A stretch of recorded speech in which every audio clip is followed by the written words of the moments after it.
네, 잘 쉬었나요, 오늘 여러분? 자, 이제 두 번째 강의 시작하도록 하겠습니다. 자, 그럼 치유 사역에 대한 전반적인 이해에 대해서 할 텐데, 첫 번째는 이 제2의 생명나무이신 그리스도가 양성적인 측면이 있다는 것을 이해하셔야 되고, 또 모든 치유는 전인적인 측면이 있다는 것을 두 가지를 이제 이해하시는 것이 치유 사역에 대한 이해의 가장 중요한 부분이 되겠습니다. 자, 여러분 다 기독론에서 우리가 전에 배웠지만 그리스도의 성질 또는 본성에는 양성이라고 했죠. 두 가지 성이 있다. 즉 그리스도의 신성과 인성. 즉 예수 그리스도는 참된 하나님이시면서 동시에 참 인간이시다. 이것이 우리가 믿는 진리의 가장 중심적인 내용이죠. 그러나 죄는 없으신 인성이다. 이것이 우리와 차이점이고요. 이것이 어떻게 나타나냐면 예수님의 사역에도 신성과 인성이 동시에 나타나는 것을 우리가 캐치할 수 있습니다.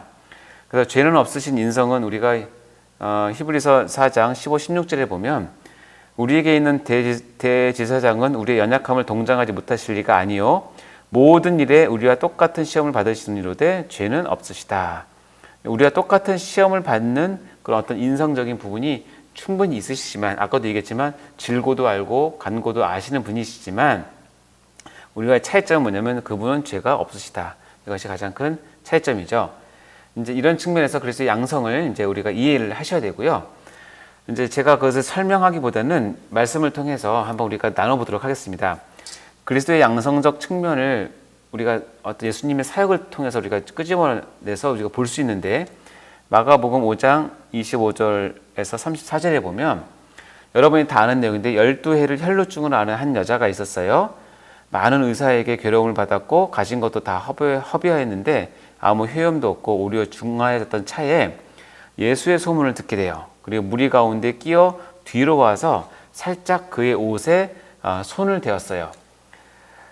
근데 그것은 이제 내가 그의 옷에 손만 대어도 구원을 받으리라라고 아마 이 12해 혈루증을 앓은 여인은 생각을 했었다고 여기 기록이 돼 있네요. 근데 이렇게 딱 되자마자 어떤 몸의 변화를 느꼈는데 뭐냐면 그의 혈루 근원이 곧 마르게 되었어요. 즉 이게 혈루가 이제 자궁출혈이잖아요. 주로 자궁출이 딱 마른 걸 느끼면서 병이 나은 줄을 몸이 깨닫게 된 거예요. 그러면서 동시에 예수님도 그런 혈루 근원이 마르게 되는 능력이 자기에게서 나간 거를 곧 스스로 아셨어요. 즉 눈에 보이지 않지만 예수님께로부터는 신성적인 것이 나가고 여인은 그것을 받아서 병이 낫게 되는 것을 진짜 눈 깜짝할 새에 벌어진 일이죠. 그러니까 예수님께서 무리 가운데 돌이켜서 말씀하시되 누가 내 옷에 손을 대었냐? 그러니까 제자들이 아니 이렇게 무리가 에워싸는데 누가 되는 것을 어찌게 알겠습니까? 이렇게 대답을 하니까 예수께서 그 일 행한 여자를 보려고 둘러보시니 여자가 자기에게 이루어진 일을 알고 두려워하여 떨며 와서 그 앞에 엎드려져 모든 사실을 여쭈니 예수께서 이르시되 딸아 내 믿음이 너를 구원하였으니 평안히 가라 내 병에서 놓여 건강할지어다 라는 이런 그 에피소드 사건이 있는데 자, 이 사건을 이제 이해하셨잖아요. 그렇다면 예수님의 신성이 드러나는 구절은 어디일까요? 한번 찾아보세요. 신성이 드러나는 구절.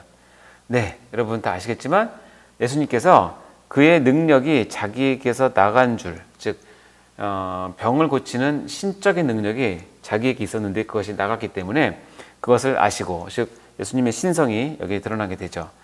이게 신성을 표현한다면 동시에 예수님은 뭣도 갖고 있죠? 인성을 갖고 계시잖아요. 인성을 나타내는 구절은 어디일까요? 네, 그럼 찾아보세요. 저는 어디를 봤냐면 예수께서 이르시되 딸아라고 하는 그 여인을 불러주는 이 호칭에서 예수님의 따뜻한 인성이 묻어 있다라고 저는 보게 되는 것이죠. 왜냐면 여러분 다 아시겠지만 유대인에게서 여자가 혈루증을 앓는다. 즉 몸에서 어떤 분비물, 피가 계속 흘러나온 병이 있으면 그 여자는 그거 나오는 기간 동안에 모두 부정하게 돼요. 그러니까 부정하기 때문에 일단 그 여인은 다른 것을 만져서도 안 되고 다른 사람을 접촉해서도 안 되고 자기 아이들도 만져도 안 되고 혹시 남편이 있었을지 모르겠지만 자기 남편도 만져서도 안 돼요. 왜냐하면 부정하게 되니까. 그러니까는 부정한 여인이 어떻게 생활을 했겠어요? 그러니까는 생활을 거의 못했을 가능성이 많고, 사회적으로도 도태되고, 또 당연히 성전에도 못 가고, 종교적으로도 배제가 되고, 그러다 보니까 가뜩이나 여자고, 그러니까는 이 유대인의 사회에서는 정말 최악의 상황이 된 것이죠.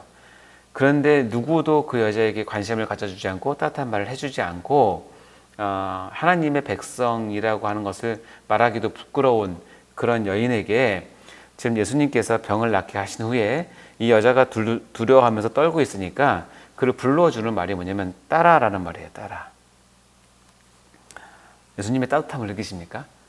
잘 모르겠지만 아마 이 여인이 병을 낳을 때는 깜짝 놀랐을 것이고 기뻤을 것이고 또 신기했을 것이에요. 그리고 예수님이 자기를 찾으니까 그 일이 두려워서 벌벌벌 떨었어요. 그러나 이제 그 일 후에 예수님께서 이 여인에게 딸아라고 불러줬을 때 제 생각에는 아마 이 딸의 마음이, 이 여인의 마음이 완전히 녹으면서 그 사랑에 녹으면서 아마 눈물을 펑펑 흘렸을 가능성이 많다고 저는 봅니다. 아무도 자기에게 12년 동안 그렇게 불러준 사람이 없거든요. 마찬가지로 능력이 자기에게 나가는 줄, 이것은 예수님의 신성을 보여주는 것이고, 동일한 사건에서 그 여인을 대하는 예수님의 태도에서 예수님의 인성을 우리가 볼 수 있죠. 이 사건에서 신성과 인성을 동시에 갖는 온전한 사역을 하시는 예수님의 양성적 측면을 우리가 치유 사역에서 볼 수 있는 것이죠. 동일한 바로 이어진 사건이 뭐냐면 이 사건이에요. 그 뒤에 이어진 사건인데, 회당장의 집에서 딸이 죽었다라고 이제 선생이 왔잖아요. 근데 그 가는 길에 이제 아까 12의 혈루병 걸린 여인의 사건이 있었던 거죠. 그러니까 이제 다 끝났으니까 다시 가야 되는데 그 사이에 회당장의 사람들이 와서 당신들 죽었다라고 얘기를 합니다. 그래서 예수께서 그 말을 듣고 회당장한테 가서 두려워하지 말고 믿기만 하다 하고 하시면서 베드로와 야고보와 야고보의 형제 요한 외에는 그 사람들만 데리고 회당장의 집에 들어가서요. 갔더니 벌써 통곡이 시작되었고 많은 사람들이 이제 장례를 준비하는 것이죠. 근데 예수님이 그런 거예요. 왜 우냐? 이 아이가 죽은 것이 아니라 잔다. 그랬더니 사람들이 비웃었죠.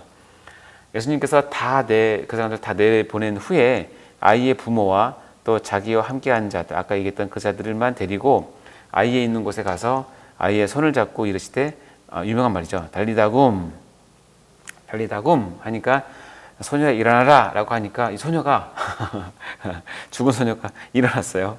그래서 걸었어요. 근데 나이가 12살이래요. 재밌는 건 뭐냐면 아까 혈류병 앓는 여인은 12해 동안 앓았고 이 죽은 소녀는 12살이래요. 그러니까 이 소녀가 태어날 때부터 그 여인은 하혈을 시작한 것이죠. 어쨌든 사람들은 크게 더 놀라거늘 예수께서 이 일에 아무도 알지 못하게 하라고 그들에게 많이 경계하였고, 그러면서 뭐라고 말씀해요? 소녀에게 먹을 것을 주라 라고 얘기하시는 거예요. 이 사건은 뭐 다 아시는 달리다굼 사건이잖아요. 자, 그럼 여기서 양성적 측면을 더 본다면 어떤 부분이 예수님의 신성을 드러내는 부분일까요? 뭐 당연히 달리다굼이라고 소녀야 일어나라 라고 말을 하면서 동시에 그를 어떻게 해요? 손을 잡고 일으켜 세웠더니 그 아이가 죽었는데 살아난 거잖아요. 이거는 하나님만 하실 수 있죠. 이건 온전한 신성을 보이는 그런 장면이잖아요. 자, 그러면 달리다굼 해서 이렇게 세웠는데, 그럼 이 사건에서 예수님의 어떤 또 다른 면인 인성이 어디 있을까요? 한번 찾아보시겠어요? 어디 있을까요? 그것은 밑에 보면 저는 소녀에게 먹을 것을 주라라고 얘기하는 것이 예수님의 따뜻한 인성을 드러냈다고 생각합니다.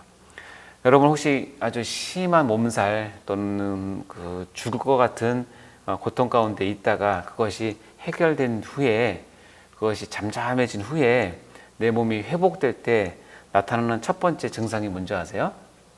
배고픔이에요. 배고파요. 왜냐면 내가 회복될 때는 그동안 못 먹고 더덜 떨고 다 체력을 소진했기 때문에 우리 몸이 회복될 때 나타나는 첫 번째 사인은 뭐냐면 허기를 느끼는 거예요. 배고픔을. 주님께서 이것을 아셨기 때문에 이 아이, 12살 먹은 아이에게 아이가 배고픈 것을 아시는 거죠. 체혈하신 거죠. 그러니까 주위 사람들에게 이 소녀에게 먹을 것을 주라라고 얘기를 하시면서 자비와 친절을 베푸시는 거죠. 이것이 이 달리다굼은 아까 얘기했지만 신성을 나타내는 것이라면 아이에게 먹을 것을 주라라고 하는 이 부분은 예수님의 인성을 잘 표현하는 내용이죠. 이와 같이 예수님의 사역은 신성과 인성이 조화된 사역이라는 거예요. 이것이 예수님이 어디서 나오냐면 그리스도의 양성적인 측면에서 나온 것입니다. 그래서 다시 말하자면 우리가 치유사역에 대한 이해는 그리스도의 양성교리에서도 우리가 배울 수 있는데, 온전한 하나님이시고 완전한 인간이신 그분은 이 신성과 인성을 그분의 사역에 동시에 담아내시는 아주 훌륭한 우리의 스승이십니다. 그렇다면 우리는 예수님을 본받아 사명자인 나는 이것을 어떻게 내 사역에 적용을 해서 사역을 할 것인가에 대한 고민을 좀 해보셨으면 좋겠다는 것입니다. 너무 신성만 강조해서 인성이 떨어지면 그것도 그렇게 아름답지 않습니다. 그리고 너무 신성은 무시하고 인성만, 인간적인 부분만 강조하면 절대 하나님의 영광이 드러나지 않습니다. 신성과 인성이 온전하지만 완벽하게 드러나게 하는 사역, 이 사역은 여러분이 앞으로 교회를 섬기고 공동체를 섬기고 여러분의 그 사랑하는 성도들을 섬길 때에 이 두 가지가 같이 있어야 하는 것은 우리가 예수님을 본받아 사역하는 것이라고 생각하시면 됩니다. 그래서 늘 치우침이 없이, 그러나 부족함이 없이 온전한 신성과 인성을 드러내는 사역을 여러분이 하시기 바랍니다. 고민하셔야 되고 노력하셔야 됩니다. 자, 마지막으로 치유 사역에 대한 이해 가운데 전인적인 측면이 있습니다. 이 전인적인 측면은 예수님의 치유는 단순히 육체만 고치는 것이 있지 않다는 뜻이고, 전인적, 그의 몸 전체, 즉 영혼을 포함한, 영혼뿐만 아니라 그가 속해 있는 사회와 모든 제도를 포함한 모든 것을 치유하시는 것이 있다는 것입니다.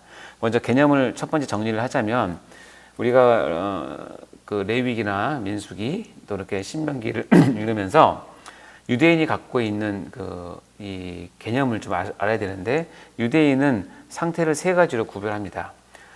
정결이 있고요. 정결은 뭐냐면 처음 상태, 내추럴한 상태죠. 처음 우리가 창조받았을 때 상태는 정결한 상태입니다. 이 정결한 상태에서 죄로 인해서 또 하나님께서 원하시는 것을 하지 못함으로 인해서 떨어지는 것이 부정결의 상태입니다. 그리고 이 부정결 상태와 정결 상태를 오고 가고 하는 것이 이스라엘 사람들의 생활이었어요. 근데 하나님만 거룩하시는 건 분명한 사실인데, 그 거룩하신 하나님께서 우리에게 뭘 요구하시냐면 거룩하라고 요구하십니다. 즉 정결에서 거룩으로 올라오라는 것은 하나님의 뜻이에요. 그렇다면 정결은 뭐냐면 내추럴한 상태이고 창조된 상태이기 때문에 그 자체는 아주 굉장히 좀 유동적이에요. 우리가 조금만 실수를 하거나 좀만 잘못 생각하거나 좀만 부주의하면 언제든지 부정결로 빠질 수 있고, 부정결로 가게 되면 결정적인 게 뭐냐면 하나님과의 관계가 끊어진다는 거예요. 정결 상태가 되어야 최소한 하나님과의 관계가 유지되는 것이고, 우리가 하나님과의 관계를 유지하는 것에 멈추는 것이 아니라 하나님은 더 적극적으로 너는 나를 닮아서 거룩해지렴 이라고 하는 하나님의 성품으로의 동참을 요구를 받은 것이죠. 그래서 이 세 가지 상태가 우리에게 있는데, 어쨌든 우리는 하나님 앞에 정결한 상태를 유지하는 것은 매우 중요하지만 우리 인간의 힘으로 정결한 상태를 유지하는 것은 거의 불가능하다고 보시면 됩니다. 율법을 다 지킬 수가 없기 때문이죠. 그러나 부정결로 빠져서 이 부정결을 회복해서 정결로 가는 것이 이제 제사라고 하는 구약적인 관점에서 제사를 통해서 정결로 가고, 그럼 거룩은 언제 가느냐? 이 정결한 상태에 있는 백성이나 사람이 하나님의 특별한 은혜를 입어서 거룩하신 하나님이 그 가운데 임재했을 때, 오셨을 때 비록 그가 거룩함을 입게 되는 것이죠. 그래서 구약에서는 거룩함을 입은 사람이 그렇게 많지 않아요. 왜냐하면 하나님께서 임재를 하셔야 되니까. 이 세 가지가 있기 때문에 우리가 레위기나 못을 읽을 때 거룩하냐 안 거룩하냐, 뭐 깨끗하냐 더러우냐, 이 두 가지 이분법을 가지고는 성경을 제대로 이해할 수가 없어요. 그러니까 이 세 가지 관계가 있다는 사실을 여러분 개념 정리를 하시고, 그렇다면 이제 이것을 가지고 이제 레위기 14장 19절 20절을 보면, 제사장은 속죄제를 드려 그 부정함으로 말미암아 정결함을 받을 자를 위해서 속죄를 하고 그 후에 번제물을 잡을 것이요, 제사장은 그 번제와 소제를 제단에 드려 그를 위하여 속죄할 것이라. 그러면 그가 뭐하게 되리라? 정결하리라. 여기 다 나오죠. 부정함을 받았다는 것은 뭐냐면 그가 하나님과의 관계에서 하나님의 말씀과 율법을 어겼다는 얘기고 죄가 들어왔다는 얘기예요. 근데 이 부정한 상태에 있으면 안 되기 때문에 정결함을 받기 위해서는 반드시 거쳐야 될 단계가 뭐냐면 속죄, 죄를 사해야 돼요. 그러나 구약에서는 그 방법이 뭐냐면 그 죄에 해당하는 번제물을 드리고 그 번제물을 제사장과 함께 잡으면서 제사장을 통해서 또한 속죄를 받게 되죠. 그러면 그가 어떻게 돼요? 부정에서 거룩으로 가는 게 아니라 부정에서 정결 단계로 가게 되는 것입니다. 그 과정에서 필요한 것은 뭐냐면 속죄가 필요하고 거기에 반드시 필요한 제물, 번제물이 필요한 것입니다. 이 구절에서 보면 아까 그 단계를 이해하시겠죠. 자, 이런 관계에서 예수님은 어떤 완벽한 치유자이시냐면 누가복음 5장 13, 14절에 나옵니다. 예수께서 손을 내밀어 그에게 대시며 이르시되 내가 원하노니 깨끗함을 받으라 하신대 나병이 곧 떠나니라. 예수께서 그를 경고하시되 아무에게도 이르지 말고 가서 제사장의 내 몸을 보이고 또 내가 깨끗하게 됨으로 인하여 모세가 명한 예물을 드려 그에게 입증하라라고 얘기합니다. 자, 예수님께서 나병 환자를 만났어요. 나병 환자를 만나서 다는 아니지만 많은 경우에는 그의 나병에 손을 대요. 자, 율법적으로 보면 나병 환자는 부정한 사람의 대명사예요. 부정한 사람이 있는데 누가 가서 손을 댔다? 그것은 즉시로 그 사람은 뭐가 되냐면 부정한 사람이 되는 거예요. 정결한 사람 상태에서. 즉 나병을 옮는다는 그런 뜻이 아니라 그 자체가 종교적인 의미로는 부정한 상태가 되는 것이죠. 자, 그러면 이것을 해결하려면 아까 같은 방법이죠. 어떻게요? 번제물을 드리고 속죄를 함으로 다시 정결로 회복해야 돼요. 이게 인간이 할 수 있는 최대한의 방법이고 이게 구약에 정해놓은 방법이고 율법의 한계예요. 그러나 예수님은 율법을 완성하러 오셨기 때문에 예수님께서 나병 환자의 손을 댔어요. 그것을 보는 바리새인과 종교 지도자들은 어라? 예수가 나병 환자의 손을 댔네? 그럼 예수도 뭐 하게 된다? 부정하게 되는 것이죠. 부정하게 되면 너는 여기서 쫓겨나는 거예요. 그것을 이제 호시탐탐 노리고 있는데 이게 웬일입니까? 웬일이에요. 나병이 떠났어요. 손을 대서 예수님께서 말씀하시니까 나병이 나아버렸어요. 자, 나병이 낫고 정결한 상태로 왔죠. 그 사람은 구약으로 따지면 부정에서 정결로 오려면 제사를 드리고 제물을 바치고 속죄를 해야 올 수 있는데 예수님은 그 과정을 생략하신 거예요. 생략이 아니라 정확히 말씀드리면 그 번제물, 즉 제물이 돼서 그 부정에서 정결로 오게 하는 그 과정이 뭐냐면 예수님 자신의 희생을 뜻하는 것이잖아요. 예표잖아요. 그러니까 예수님 자신을 통해서 이 나병이 떠나게 됨으로써 정결하게 된 것이죠. 그러면서 그 정결하게 된 것뿐만 아니라 더 나아가서 이제는 이 사람이 온전한 회복을 하게 돼요. 즉 예수님은 손을 내밀어서 그 사람에게 부정을 옮겨주는 것이 아니라 그 부정을 떠나가게 하고 속죄를 떠나가게 해서 정결 상태로 오고 더 나아가서 그를 이제는 나를 믿는 사람으로 세움으로 거룩한 상태로 훌쩍 뛰어넘어 버리시는 거죠. 이것이 하나님께서 하시는 치유 사역이에요.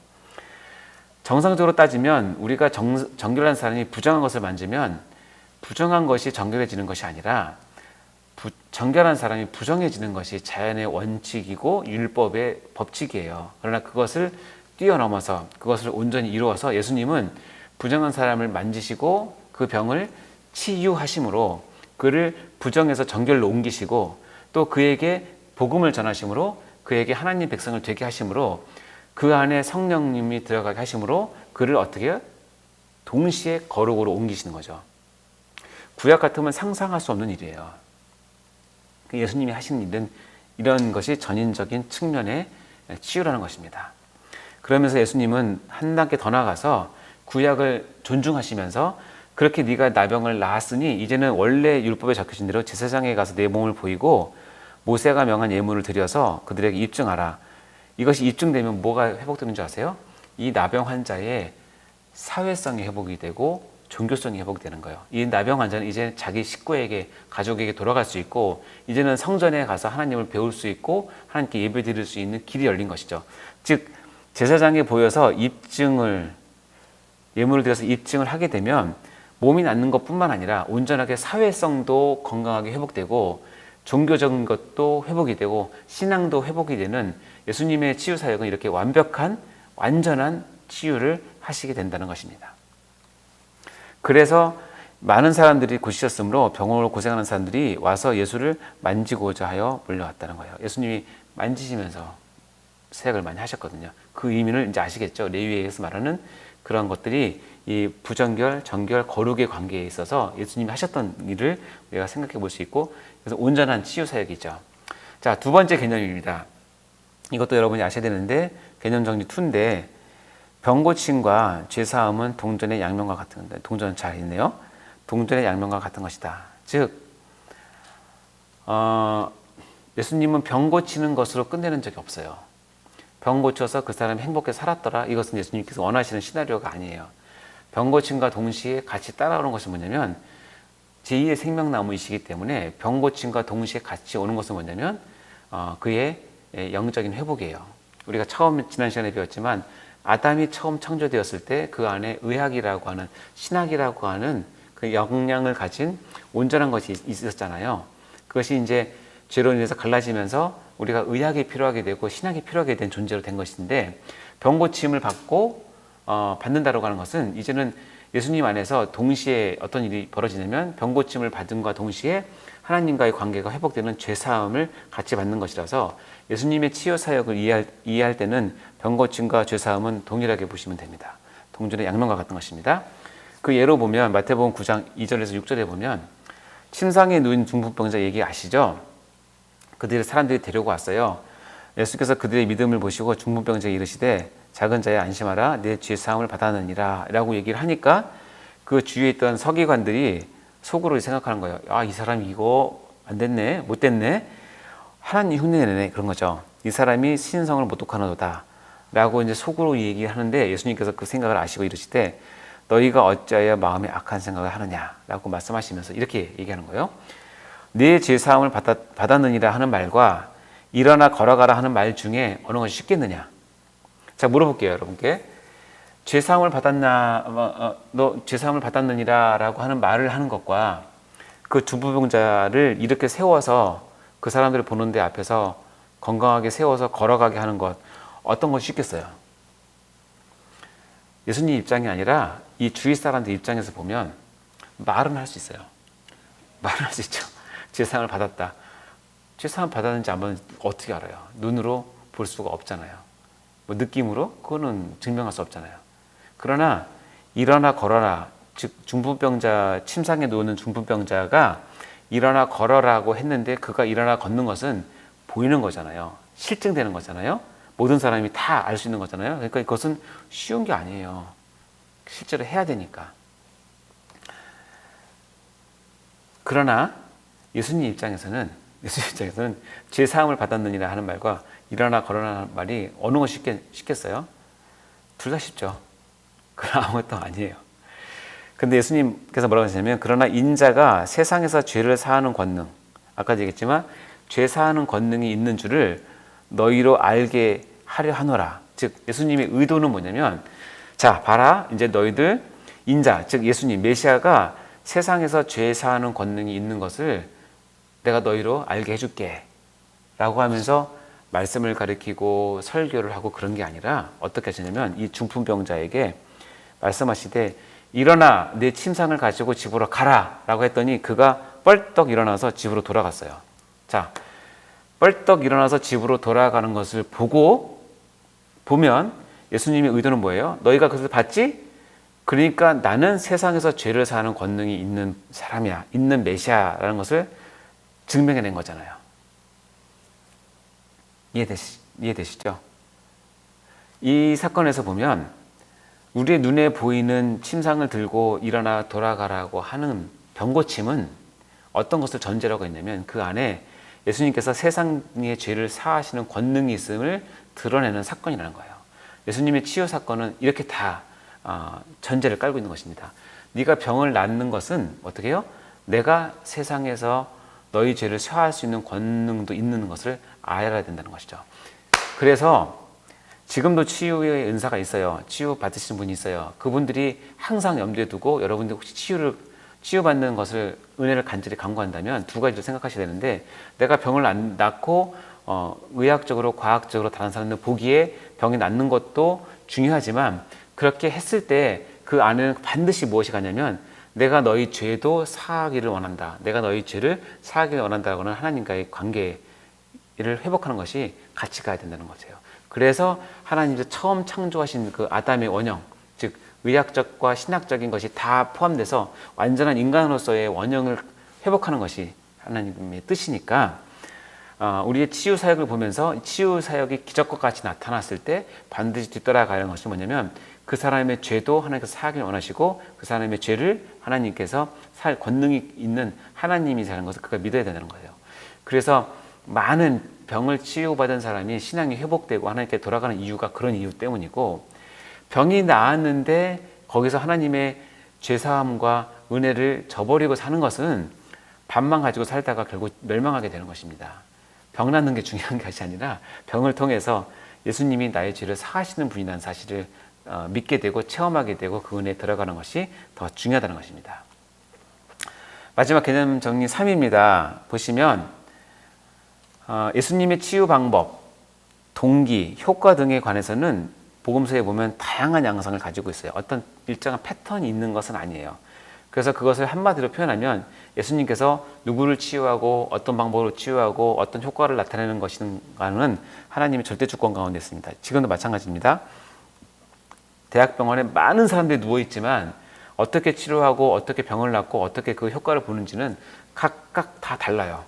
치료 방법도 다르고 처방전도 다르고 의사도 다르고 다 다르지 않습니까? 우리가 하나님의 절대 주권 아래에서 우리 하나님 치유 방법을 우리가 생각하셔야 된다는 것이고, 한 가지 방법을 선택해서 그것이 나에게 또는 우리에게 한 가지로만 온다고 생각하시는 것은 곤란하다는 것이죠. 이렇게 다양함에도 불구하고 한 가지 목표는 분명해요. 아까도 얘기했지만 예수님의 치유사의 목적은 하나님 나라의 완성이에요. 그 개인을 예수님 믿게 하는 것이고, 그 개인을 통해서 교회를 세우는 것이고, 그 교회를 통해서 하나님 나라가 이 땅에 임하게 하는 것이 하나님께서 치유하시는 목적이라는 것이죠. 궁극적으로. 다음에 3번이 중요한데, 일반 종인 의학의 발전은 특별한 신유의 기적을 보편적으로 공급하게 하시는 하나님의 은혜이다. 다시 얘기하면 의학의 발전이 시대에 따라서 계속 발전했다는 것은 과거에는 하나님의 특별한 신유의 기적을 맛보아야만 치유될 수 있던 것을 이제는 일반 은총인 의학의 발전을 해서 하나님의 특별한 치유의 기적의 영역을 벗어나서 이제는 우리가 의학으로 할 수 있는 그 범위로 이게 옮겨왔다는 뜻이에요. 그럼 이게 하나님 은혜가 멀어진 것인가? 그것이 아니죠. 우리가 배웠잖아요.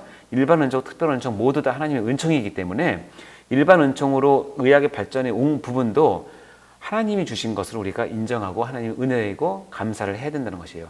따라서 여러분의 사역함에 있어서 반드시 신학도 너무너무 중요하지만 의학도 여러분 사역에 늘 염두에 둬야 한다는 것을 기억하셔야 된다는 것입니다. 진료의 현장에서는 지금도 많은 치유의 기적이 나타나고 있습니다. 인정합니다.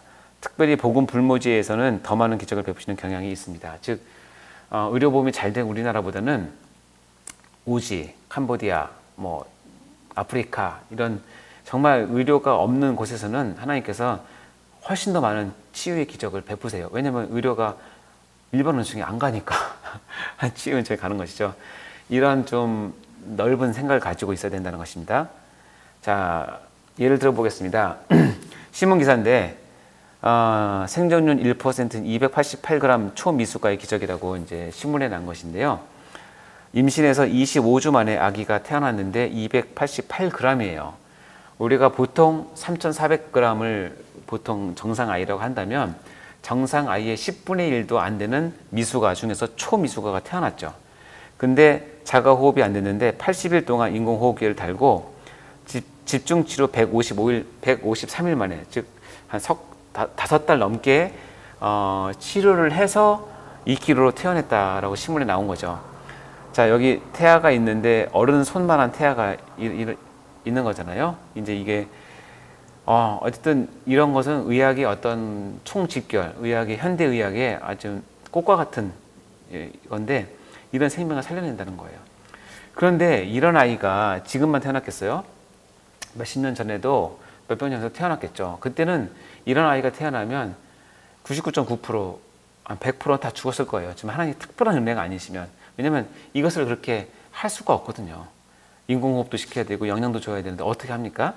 의학이 없으면. 그러나 그 당시에는 이렇게 태어난 아이는 하나님의 특별한 치유 기적이 없으면은 죽을 수밖에 없는 영역이었는데 이제 이 시대에 와서는 의학이라고 하는 일반 은총의 어떤 툴을 통해서 도구를 통해서 이 아이가 살아날 수 있게 됐다는 거예요. 그럼 이거는 하나님의 치유의 기적이 아닌가요? 아니에요. 의학도 누구에게서 왔냐면 하나님께로부터 왔고 우리가 배웠잖아요. 하나님께로부터 왔고 하나님께서 주신 그 재능을 가지고 인간을 다루는 것이기 때문에 하나님의 선물이에요. 이 아이도 하나님의 은혜 가운데 살아난 것이죠. 근데 그 영역이 바뀌었다는 거예요. 불과 몇십 년 전만 해도 이 아이는 일반 은총의 의학에서 다룰 수 없는 아이였는데 이제는 그 다룰 수 있는 아이로 이게 카테고리가 이 경계선이 옮겨왔다는 뜻입니다. 이것을 여러분이 아셔야 되는 이유는 뭐냐면 지금 상황에서는 충분히 여러분 의학의 도움으로 하나님의 은혜를 누릴 수 있는데도 불구하고 그거에 대해서 무지하거나 무식하거나 아니면 일부러 배격을 하면서 여전히 어떤 특별한 하나님의 치유의 기적만을 가지고 낫게 하려는 그 시도는 너무 한쪽 면만 바라보는 시도라는 사실을 기억하셔야 된다는 거예요. 그래서 그렇게 해서 그 사람의 치료의 기간을 놓치게 하거나 합병증이 더 생기게 해서 그가 더 고통 가운데 가게 한다는 것은 신앙의 이름을 가지고 그 사람들을 해롭게 하는 행위가 될 수 있다는 것을 아셔야 된다는 것입니다. 또 비슷한 예인데 루비 캔드릭 선교사라는 분이 있습니다. 1883년에 태어나서 1908년에 돌아가셨는데 25세 조선 땅에 와서 8개월 만에 생을 마감한 선교사이고 왜 돌아가셨냐면 급성맹장염에 걸렸어요. 그래서 알타가 돌아가셨는데 이분의 그 묘비가 굉장히 유명하죠. 이 묘비를 읽어보면 내게 1000개의 생명이 있다면 그 모든 생명을 조선을 위해서 바치렵니다라고 하는 루비 캔드릭 선교사의 그 마음을 담은 묘비예요. 이게 어딨냐면 양화진 외국인 선교사 묘역이 있는데요. 이분이 맹장염으로 돌아가셨잖아요. 1908년에 지금으로부터 100년 좀 전인데 120년 전인가요? 110년 전인가요? 그때는 조선 땅에 맹장염이 걸리면 사느냐 죽느냐 갈림길에 서 있는 것이고 대부분 죽었어요. 왜냐하면 수술할 수 없고 항생제가 없고 약이 없기 때문에 진짜 우연히 낫게 되면 낫게 되는 것이지만 그러나 이분은 돌아가셨잖아요. 이분이 돌아가셨을 때 급성맹장염을 알았을 때 기도를 안 했겠습니까? 하나님께 은혜를 구하지 않았겠습니까? 당연히 했겠죠. 그러나 하나님께서는 어떤 이유인지 모르겠지만 이 루비 캔드릭 선교사의 순교를 허락하셔서 생명을 취하셨어요. 그러나 지금 이 시대에는 급성맹장염으로 죽는 사람이 거의 없다고 보시면 돼요. 특별한 합병증이나 특별한 기저질환이 있어서 그것 때문에 죽는 것이지 급성맹장염은 발견만 잘하면 한 3, 4일 입원해서 수술하면 완쾌되는 병이거든요. 왜냐하면 수술을 잘하죠. 항생제가 있죠. 여러 약들을 통해서 거의 완치되는 병입니다. 같은 병이 100년 전에는 하나님의 특별한 치유 은총을 기다려야 되는 병이지만 100년이 지난 지금은 하나님께서 허락하신 현대의학의 일반 은총 영역에서 충분히 그것을 누리면서 생명을 연장할 수 있는 혜택을 누리게 된 것이죠. 둘 다 하나님의 은혜이지만 그런데 지금 이 시대에 급성맹장염이 걸렸는데 병원에 가지 않고 기도로서 낫게 하겠다라고 신앙적으로만 고집을 한다면 그것은 다시 한번 생각해야 될 문제라는 것이죠. 왜냐하면 아까도 말씀드렸지만 과거에는 치유의 은총을 가지고 해결해야 될 문제가 하나님께 주신 일반 은총인 의학을 통해서 이제는 많은 부분 그렇게 카테고리가 넘겨왔다는 것이에요. 이것을 지금 시대에 사역하는 여러분들은 알고 계셔야 된다는 것입니다. 그래서 의학과 신학은 같이 가야 되는 것이고 사역의 현장에서는 이런 일들이 굉장히 많다는 사실을 아셔야 되고, 이런 부분에서 무지하면 여러분 정말 생사람 잡을 수 있다는 사실을 아셔야 됩니다. 누가복음 9장 1절에 보면, 그래서 예수님은 12제자를 불러 모으사 모든 귀신을 제하시고 병 고치는 능력을 그때 주셨죠. 이걸 지금 상황에서 병 고치는 능력은 지금도 신유 은사가 있다고 제가 말씀드렸잖아요. 그런 상황이 될 수도 있어요. 그러나 이 병 고치는 능력이 특별한 은사뿐만 아니라 여기에는 이제 현대 의학을 통한 의술을 통한 또 그런 부분도 같이 간다는 사실을 아셔야 된다는 것이에요. 그리고 은사 가운데 병 고치는 은사가 있다는 것을 우리 지금도 인정합니다. 그러나 병 고치는 은사만 가지고는 다 할 수 없다는 것이죠. 이 은사가 발휘될 때와 발휘되지 않을 때는 하나님이 주권적으로 결정하신다는 사실을 기억하셔야 됩니다. 너희 중에 병든 자가 있느냐? 교회 장로들을 칭할 것이고 그들은 주의 이름으로 기름을 바르고 그를 위해 기도할지니라. 기름 바르고 기도하고 서로 상반되는 내용입니다. 기름 바르는 행위와 기도하는 영적인 행위가 두 개가 같이 가는 것이죠. 그러면서 믿음의 기도는 병든 자를 구원하리니 주께서 그를 일으키시리라. 혹시 죄를 범하였을지라도 사하심을 받으리라 라고 얘기하시면서, 여기 아까 말씀드린 기름 바르는 것과 기도하는 것, 그것을 믿음의 기도라고 하나님께서는 얘기하신, 믿음의 기도는 기도만 하는 것이 아니라 그 당시 의료 행위인 기름을 바르는 것도 포함된다는 사실을 아셔야 된다는 것입니다. 그러면서 서로 병이 낫기 위해서 서로 기도해라 라고 이야기를 합니다. 아까 있었던 중요한 것이죠. 하나님의 본심은 하나님의 사랑이고 생명나무로 나타났는데, 이것이 제2의 생명나무인 예수 그리스도로 나타나고, 예수 그리스도의 또 다른 사역인 십자가 보혈로 인해서 사랑이 완성되고, 우리는 그 사랑을 받은 사람으로서 하나님 사랑과 이웃 사랑을 해야 되는, 그래서 이것이 우리가 누려야 될 하나님의 본래의 마음이라는 사실을 기억하시고, 거기 핵심에는 예수 그리스도가 있고 그분은 생명나무이시자 제2의 아담으로서 우리의 구원하신 구속주, 구세주이십니다. 자, 마지막 핵심 메시지를 챙겨보겠습니다.